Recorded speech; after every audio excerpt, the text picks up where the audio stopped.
হর হর মহাদেব। আমাদের এই শিব চতুর্দশী কবে পালন করতে হবে? রবিবার না সোমবার? আর এই শিব চতুর্দশীর মাহাত্ম্য কি, আর শিব চতুর্দশীর 4 প্রহরের বিধি নিয়ম আজ আলোচনা করব। আর এই শিব চতুর্দশীতে কি গ্রহণ করতে পারবেন আর কি গ্রহণ করা যাবে না তা আজ আলোচনা হবে। তো এই শিব চতুর্দশীর মাহাত্ম্য কি? সকলে কি একা এই শিব চতুর্দশী করতে পারবেন? শিব চতুর্দশীর যদি আপনারা করেন তাহলে কি ফল হবে? তো আজ এই বিষয় নিয়ে আলোচনা করব। সবাই ধৈর্য মনোযোগ সহকারে আপনারা শ্রবণ করুন। শিব চতুর্দশী ভারত ও বৃন্দাবন, নবদ্বীপ ধাম, বাংলাদেশ বিভিন্ন স্থানে একই দিনে করতে হবে। কি রবিবার না সোমবার? আমাদের এই চতুর্দশী লাগবে কি রবিবারে 4:49 মধ্যে, পরদিন ছাড়বে হচ্ছে সোমবারে 5:39 ছেড়ে যাবে। তো আমাদের গ্রন্থ শাস্ত্র কি বলছে, কিভাবে আমাদের করতে হবে এই চতুর্দশী ব্রত? চতুর্দশীর কিভাবে করব? অনেকেই কিন্তু বিভ্রান্ত রয়েছে, অনেকেই অনেক ভিডিও দিচ্ছে, আর দেখা যাচ্ছে কিন্তু অনেক ভুলভাল দৃষ্টান্ত। এই ভুলভালের যদি দৃষ্টান্ততে যদি আমরা মনোযোগ করি তাহলে কিন্তু সেই ডিফারেন্স এবং আমাদের ব্রতটি নিষ্ফল হয়ে যাবে। তা আমাদের এই শাস্ত্র কি বলছে আজ আলোচনা করব, তা মনোযোগ দিয়ে আপনারা শ্রবণ করুন। অনেকে বলছেন যে রবিবারে করবেন, রাত্রি লাগছে, আবার অনেকে বলছে সোমবারে করা যাবে না, সে দিন পড়ছে। তা আমাদের কি ডিফারেন্স? আমাদের পঞ্জিকা কি বলছে? আমরা স্ক্রিনশট দেখিয়ে দিব যে আমাদের রাধাকুণ্ডে সে বৃন্দাবন ধামের পঞ্জিকা কি বলছে। তা আপনারা দেখতে পাবেন যে আমাদের রাধাকুণ্ডের পঞ্জিকা, তা আমরা স্ক্রিনশট করে আপনারা দেখে নেবেন। আমাদের নিয়ম হচ্ছে সোমবার পালন করতে হবে, সে রাত পাক বা দিন পাক আমাদের সোমবারেই পালন করতে হবে। অর্থাৎ বাবার বাড়ি, আমাদের ভোলানাথের বাড়ি আমাদের সেই সোমবারে পালন করতে হবে, তাই না? তো যদি কেউ রবিবারে করেন তাহলে কি তা গ্রহণ করা যাবে, কিন্তু আমাদের ব্রতে পঞ্জিকায় রয়েছে সোমবারে। যদি অনেকের মায়েরা করছেন করুন, কিন্তু সব থেকে উত্তম ব্রত কি সোমবারই পালন করা। তাদের মতে কোনোদিনও ঢোকা মুশকিল, এটা বলা বাহুল্য। এবং যদি আপনারা যদি চেষ্টা করুন সোমবারে করা, সোমবারে 4 প্রহর আমি দিয়ে দিব। 4 প্রহরে দুধ, দই, ঘি, মধু, এই কখন কোন মন্ত্রে স্ক্রিনশট করে আমি দিয়ে দিব। এই মন্ত্র আপনারা নিজেও যে মোবাইলে থাকবে স্ক্রিনশট করে খাতায় লিখে এক প্রহরে আপনারা সেই মন্ত্র অনুযায়ী ভগবানের শিবের মাথায় মস্তকে আপনারা ঢালবেন নিষ্ঠা সহকারে। তাহলে কি হবে? সেই ব্রতটি আমাদের সফল হবে। ভগবানের কৃপা ও শিব চতুর্দশী সেই ফলটি আমরা অবশ্যই পাবো 100%। যদি এই ভিডিও মনোযোগ দিয়ে শ্রবণ করুন আর সবাইকে শেয়ার করবেন। অনেকেই জানে না এই বিষয়গুলি। তা আমাদের কি করতে হবে? সোমবারে পালন করতে হবে সেই শিব চতুর্দশী। আর যারা রবিবারে করছেন তাদের যদি পারেন সোমবারে করার, সোমবারে করলে আমাদের ভালো হয়। আর সোমবারে 4 প্রহর আমি লিস্ট দিয়ে দিচ্ছি এখন, সেই লিস্টটি আমাদের সেই সময়টুকু স্ক্রিনশট করবেন। স্ক্রিনশট করে সেই লিস্টটি আমরা লিখে নিয়ে তারপরে আপনার করতে হবে। তো প্রথমে আমাদের প্রথম প্রহর হচ্ছে দুধ দিয়ে করতে হবে। দুধ দিয়ে আমাদের সেই দুধের মধ্যে কিছু দিবেন না, শুধু পিওর দুধ আমাদের সেই ভগবানের শিবের মস্তকে দিতে হবে। সেই মন্ত্র দিয়ে দিচ্ছি, আপনারা নিচে থাকবে তা দেখে নেবেন। সেই মন্ত্র বলে আপনারা যদি 3 বার বলে সেই মন্ত্র দিয়ে ভগবানের দুধের যে বাহার সেই ভগবানের মস্তকে দেবেন। তারপর কি লাস্টে সেই পুষ্পাঞ্জলি কি বলে ভগবানের সেই পুষ্পাঞ্জলি, বেলপাতা, কি আমরা ফুল লাগবে তা স্ক্রিনশটও থাকবে, আমি বলে দিচ্ছি। দুধ, আগে ফুলের কথা বলি। ফুল কি লাগবে? ধোতরা, মাসলি, আকন্দ ফুল, বেলপাতা অবশ্যই লাগবে।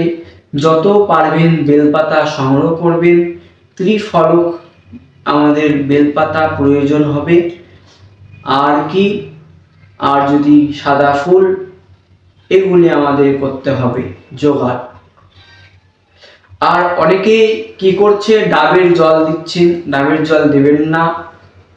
আর লাল চন্দন ইউজ করবেন না, সাদা চন্দন মানে শ্বেত চন্দন ভগবানের যে আমরা ইউজ করি ভগবান শ্রীকৃষ্ণ রাধা কৃষ্ণের, সেই চন্দনটা আমরা ইউজ করব। লাল চন্দন কেউ ভুলে ইউজ করবেন না।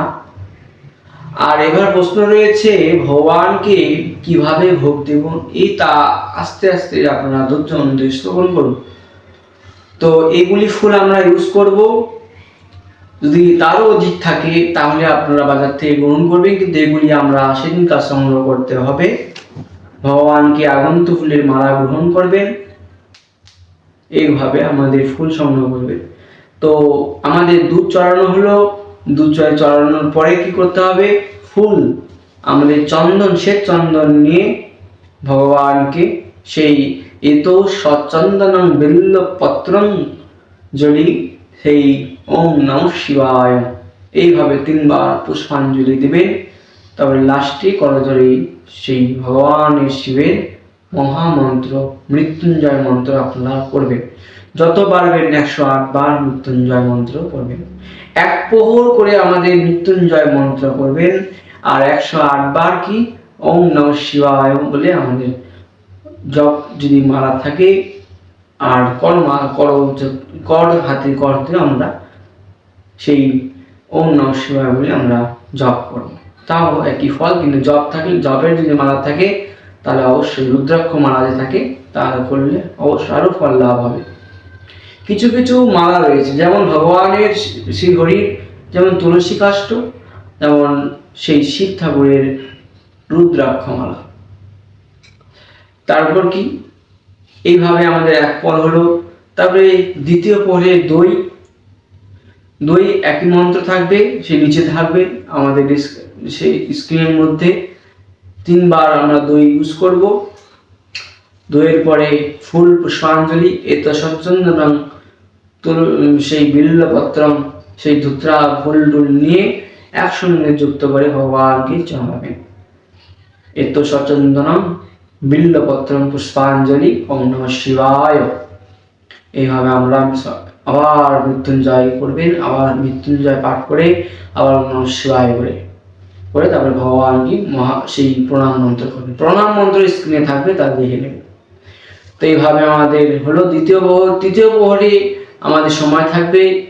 তৃতীয় প্রহরে কি করতে হবে, ঘি ভগবানকে দিতে হবে। ঘিয়ের পরে পুষ্পাঞ্জলি দিবেন, তারপরে মৃত্যুঞ্জয় মন্ত্র, তারপরে ওম নমঃ শিবায় 108 বার, তারপরে মধু। এরপর ভাবে এই মধু প্রকার রয়েছে, সেই মন্ত্র আমি দিয়ে দিচ্ছি, তারপরে পুষ্পাঞ্জলি দিবেন। এইভাবে আমাদের 4 প্রহর সমাপন হবে। তো এবার প্রশ্ন রয়েছে যে কি গ্রহণ করবেন সেদিন। সেই প্রহর তো চলে গেল, প্রহর তো অতিক্রান্ত হলো, তাহলে কি করবেন সেদিনকার যদি অনেকে নির্জলা থাকেন, অনেকে আবার ফল আহার গ্রহণ করে থাকেন। সেদিনকার কোনো জাতীয় রবিশস্য গ্রহণ করা যাবে না। তারপর দিন সঠিকভাবে আমাদের পারণ রয়েছে, পারণ আমাদের করে তারপরে অন্ন গ্রহণ করতে হবে। তাহলে ক্লিয়ার হলো, কেউ সেদিনকার কোনো কিছু গ্রহণ করবেন না। গ্রহণ করলেও কি ফলযুক্ত গ্রহণ করবেন। তো এভাবে যদি আমরা শিব চতুর্দশী ব্রত নিষ্ঠা সহকারে যদি আমরা করে থাকি তাহলে অবশ্যই ফল প্রাপ্ত হবে। আর এই 4 প্রহরের সেই ডিফারেন্স আমি স্ক্রিনে দিয়ে দেখব, আর তা আপনারা স্ক্রিনশট করে নেবেন। তাহলে কি সেই 4 প্রহর সেই সোমবারে আমাদের পালনটি এবং ব্রতটি সফল হবে। কেউ যদি রবিবারে করেন, রবিবারে 4 প্রহরের লিস্ট নেই, এবং যারা লিস্ট দিয়ে থাকেন তারা ফুল দিয়ে থাকেন, নিজেরা বানিয়ে দেন, কিন্তু যারা এই যে আমরা যে রয়েছি শাস্ত্রে রয়েছে, ঠিক আছে। তো এরপর রয়েছে কি মঙ্গলবারে, আমাদের সোমবারের পর মঙ্গলবার ব্রত পালন রয়েছে। 9:24 মধ্যে পালন করে নেবেন। বাংলাদেশে 10টার মধ্যে পালন করবেন। সে বৃন্দাবনে 9:24 মধ্যে আমরা পালন করব। এভাবে আমরা শিব চতুর্দশী ব্রত নিজ গৃহে পালন করবেন। আর আমাদের যদি থাকে সক্ষম ব্রাহ্মণ আদিতেও করা যাবে, যদি না থাকে নিজে আমরা এইভাবে করি তাহলে ভগবান সন্তুষ্ট হবে। আর যদি কারো গৃহে যদি না থাকে তাহলে কি করবেন, তাহলে আমরা চিত্রপট এনে বা যদি শিবলিঙ্গ বা বসাতে চান সেদিনকে বসাতে পারবেন। যদি শিবলিঙ্গ বসাতে হলে তাহলে একটু দৃষ্টান্তটা আলাদা। কি দৃষ্টান্ত? সেদিনকে ব্রাহ্মণ আনতেই হবে। ব্রাহ্মণ না ছাড়া ভগবান শিবকে প্রাণ প্রতিষ্ঠা করা আমাদের পক্ষে সক্ষম নয়, তাই আমাদের ব্রাহ্মণকে আনতেই হবে। তা একটু মাথায় রাখবেন, যারা শিবলিঙ্গ প্রতিষ্ঠা করবে তাদের এই কাজটি করা প্রয়োজন। সেদিনটা কিন্তু অবশ্যই ব্রাহ্মণ প্রয়োজন। আর যদি না থাকে তাহলে শিব চিত্রপট যে আলোক্য রয়েছে তা আপনারা একটি দর্পণ নিয়ে আমরা সেই দর্পণের মধ্যে আমরা সেই এগুলি প্রহর অনুযায়ী আমরা করবেন। এবার প্রশ্ন রয়েছে যে যারা পারেন না তারা কি করবেন, মানে 4 প্রহর পারবেন না, তাদের কাজ তো অনেকেই বাবা রয়েছে, তাদের কি করবেন? তাহলে কি করবেন, তারা শেষে একবারে যে তৃতীয় 4 প্রহরের শেষে আমরা দুধ, দই, ঘি, মধু এগুলি মিশিয়ে নিয়ে আমরা ওম নমঃ শিবায় বা 4টি যে একত্রিত হয়ে যে আমি 4 মন্ত্র যে আমি দিয়েছি তা আমরা একটার পর একটা আমরা মন্ত্র বলে তার ভগবানকে সেই নৈবেদ্য দিবেন ভগবানকে। আর আমরা যদি সেই নৈবেদ্যতে যদি আমরা ভগবানকে শ্রীকৃষ্ণ শ্রী হরি রাধাকৃষ্ণ যদি না ভোগ করি, সেই মহাপ্রসাদ কিন্তু ভগবান শিব সেই গ্রহণ করে না। তো অবশ্যই কর্তব্য কি, যা কিছু দেন ভগবানকে শ্রীহরিকে আমরা অর্পণ করে তাহলে ভগবান ভোলানাথকে আমরা অর্পণ করব। আর শিব স্তোত্র নাম পাঠ করবেন, আর শিবের গুণগান করবেন, শিব পুরাণ যদি থাকে শিব পুরাণ পাঠ করবেন, শিবের কীর্তন, শিব ঠাকুরের কীর্তন করবেন। এগুলি যদি আমরা করতে পারি তাহলে সুন্দর দিন কাটবে, সেদিনটা রাত জাগবেন। এভাবে আমরা করতে পারবেন। পালনটি সবসময় ঠিকঠাক করবেন। আর এইভাবে যদি আমরা করি তাহলে শিব চতুর্দশীর অবশ্যই ফল লাভ হবে। শেষের দিন বৈষ্ণব সেবা যদি গ্রহণ করাতে পারেন, সক্ষম হন, তাহলে অবশ্যই করাবেন। এইভাবে আমাদের ব্রতটি সম্পূর্ণ হবে আর ভগবানের কৃপা অবশ্যই প্রাপ্ত হবে। আর চ্যানেলটিকে অবশ্যই শেয়ার করবেন। অনেকেই বিভ্রান্ত রয়েছে কিভাবে করব 4 প্রহর, অনেকেই বলছে রবিবারে 4 প্রহর করুন, সোমবারে করুন, এগুলির থেকে বিতাড়িত থাকবেন, এগুলি দূরে থাকবেন। অনেকেই ভিডিওতে দেখা যাচ্ছে পঞ্জিকা অনুযায়ী, কিন্তু আমার রঘুনাথ দত্তির পঞ্জিকা অনুযায়ী এগুলি বলছে, আর এটি কোনোদিন মিথ্যা হয় না। এটি আমাদের বাবাজি বৈষ্ণব গুরু মহারাজরাই বলে থাকে। তো এইভাবে আমাদের করতে হবে। তো চ্যানেলটিকে সাবস্ক্রাইব করবেন, পাশে থাকা বেল আইকনটি প্রেস করবেন, ভালো লাগলে অবশ্যই লাইক করবেন, শেয়ার করবেন। ভালো থাকুন। আর এই শিব চতুর্দশী অবশ্যই ঘরে নিজের গৃহে পালন করুন। আর যদি সক্ষম হয় মন্দির যাবেন, একবারে জল, দুধ, দই, ঘি, মধু একবারে একত্রিত করে নমস্কার বলে